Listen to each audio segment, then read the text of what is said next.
Hey guys, Steven here, Fanatic Perspective. Woo! What is going on at Oklahoma State? Y'all know we are a Longhorn channel, but we have to keep our friends close and our enemies closer here, especially in the Big 12. And those of you who saw my video of the potential teams that are a big threat, you know how high I am on Oklahoma State coming into the 2020 season. So today was huge for them. But I do want to give a quick shout out and a welcome to Ishmael Ibrahim and JD Coffee from the Dallas-Fort Worth area, our newest Longhorn commits. Big win for Jay Valai, Chris Ash, those that have been working very, very diligently in the DFW area. We will have a separate recruiting extravaganza. Those who have been following this channel for a while, I know I like to do my recruiting videos in bunches and kind of addressing the class breakdowns, whether it's by position groups or just the latest signees at certain checkpoints. But for Mr. Ibrahim and JD Coffee, especially as I break down their huddle tape and more about them, these are guys I've been following for some time, and both highly rated 4-star recruits. So excited to have these guys on board. I think we moved up to like 9th in the 24/7 ranking. So very, very good day for Longhorn recruiting. But the news of the day, the sports story of the day, whether it's this or baseball, what's going on with Rob Manfred, but and that whole situation, sports, what a time it is to be alive in 2020 and the crazy times that we're in. But in terms of Chuba Hubbard, seeing the photo of Mike Gundy and the OAN t-shirt, and for those who don't know, it's the One America News Network, I believe. I first saw it when President Trump had tweeted about Martin Gugino was the old man that got pushed over in Buffalo, and he said I was watching alongside OAN, and that's when I did some research when that tweet went out a couple weeks ago about that. So that's when I learned about that particular network. So Mike Gundy wears the T-shirt. Chuba Hubbard goes off and says, "I won't be affiliated with Oklahoma State until there's changes that are made," and it was very disrespectful and insensitive during these particular times. And as you know, a lot of the feedback on this channel, some of you very upset with me based upon me backing UT and the player movement. Obviously, UT having the demands that they had last week of the black student athletes, specifically the energy around the Eyes of Texas, and we've spent a lot of time talking about that. Those of you who have sent me private messages and emails, either applauding our stance or criticizing me, I appreciate the conversation, and it's a fun one to have. But what everyone has to realize is this isn't just a Texas issue. This is a national scale issue, especially with college athletes, this is a youth movement with the protest, number one. So they are in that demographic to where they want to inspire change. And so when they see their head coach, somebody who they feel like should have their back, and has made some controversial comments in this offseason, even around COVID and some of the things that are going on in the background, whether it's with T. Boone Pickens or administration, Mike Gundy is in a weird place as it is, from what I understand. And then the photograph, the news network, which to many I understand represents right-wing propaganda, very extreme point of view. I've even heard that from many of my conservative friends. So when you see players starting to understand, we see this at Texas, and Oklahoma State says, hey, we got to use our leverage. Chuba Hubbard, who is, one of the best players in college football, the best player in the Big 12 conference that is returning, he said, enough's enough, I'm taking a stand. And I applaud the young man for using his leverage. Now, let me say this. Mike Gundy is well within his right, his First Amendment right, to wear that T-shirt. There's nothing derogatory on the T-shirt. He is literally wearing a T-shirt representing that news network. Now, those who are aware of what that news network stands for or look into their views and see what type of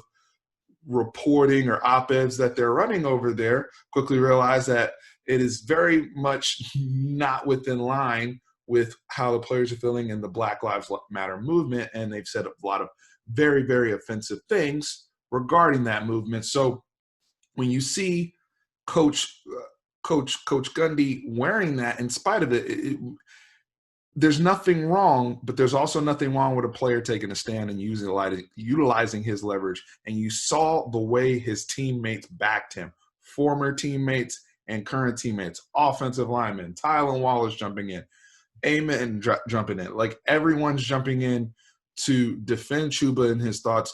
And we've just gotten a tweet from Coach Gundy and Chuba Hubbard where they have some sort of meeting in the minds video, and they said they talked with the team and they're going to squash the beef, and they had the most awkward dap I've ever seen to finish. It looked like Chuba was in a hostage situation. Brother, blink twice if you need our help. But in all seriousness, the trust, excuse me, guys, I'm sorry about that. The trust is gone. The trust is gone. Whether yeah, they're going to move forward and try to have some sort of amicable work situation to try to address, the season coming about, because we understand.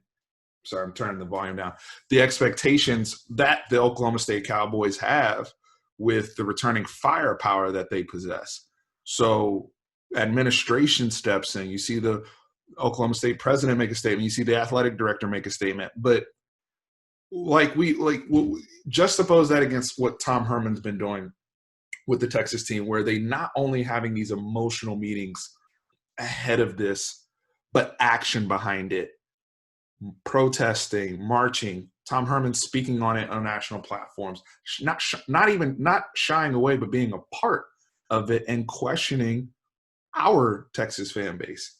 And you see that the other side of it with Mike Gundy. And again, he has every right to wear the shirt, but there's going to be consequences for that. And it goes both ways. Just like those of you who are felt very, very passionate about, hey, I'm not going to support the NFL if Colin Kaepernick participates. Was offended by the Fidel Castro shirt or the negative derogatory police socks where it was the pigs, right? So it goes both ways, and people can express themselves and have the views that they want. And so when you see this, you have to understand leverage. You have to understand your kids. And this is going to play into recruiting. This is going to play into – just look at the sphere of – and read the room.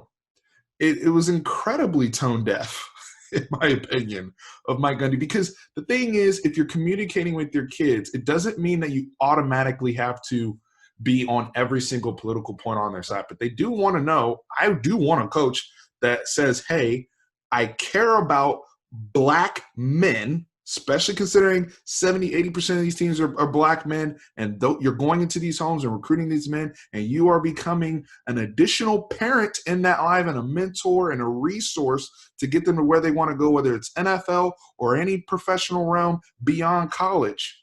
Okay? So that person doesn't have to be a Democratic liberal. You can care about black men and be a Republican and be a conservative and still show that love. Not every coach is going to be that way.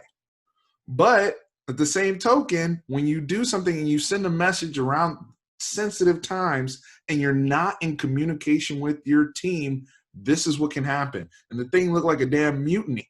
And so people are having to step in. I can only imagine the phone calls that the athletic director was having with Coach Gundy. And again, that trust is gone. I don't care what they stood up there and said. And with that awkward dap, the love, the trust is gone, especially for a player that didn't have to come back. And Chuba Hubbard could sit out the whole damn season and still be a top 30, top 40 pick next year. He didn't have to come back. He came back because he loves the school and he wanted to be there. So, and obviously he loves his teammates, and his teammates love him. So crazy, crazy times, crazy, crazy, crazy times. And we will see how these coaches continue to navigate. Guys, that is why I made the Don't Stick to Sports video in relationship to coaches. You cannot tell – if Mike Gundy somehow remains the coach at Oklahoma State, let's say they go on to do great things, you don't think that every black parent is going to grill him on his social views? versus the trust that's been established from a Tom Herman, or you see coaches like a Lincoln Riley or other coaches, even just within the conference, that have been outspoken and backed their players and said, we care about these men, not just them as football players, not them as instruments to go out there and just win us games and boom, move on. But we are invested in these men and we care about them long term. Again, we are mentors, parents, all that. We shelter these kids. So I think some people are starting to get the message. You know, if you think that this thing is just, you know, is as politically dense as a T-shirt, and we're trying to shelter people's freedom of speech, no, everybody has a choice. Like I said, I'm not over here saying you can't wear a shirt. You can wear whatever shirt you want. But I hope you're communicating with your kids on the back end, and clearly that was not the case here. So y'all let me know in the comments what you think about this crazy story. Those of you who are Oklahoma State fans, I know many of y'all follow some of my content and like to keep abreast of what's going on with another Big 12 team. But hey, they say they're patching things up over there. We shall see. Appreciate y'all. Again, I'll be back with later this week. Hopefully we'll get the recruiting video up. We will still have that live chat coming in the middle of this week with you guys. So much to discuss as we pay attention just all across the realm of sports. But again, excited for the recruiting day that Texas had, and hopefully things are behind themselves at Oklahoma State. So we'll see. Appreciate y'all. Horns always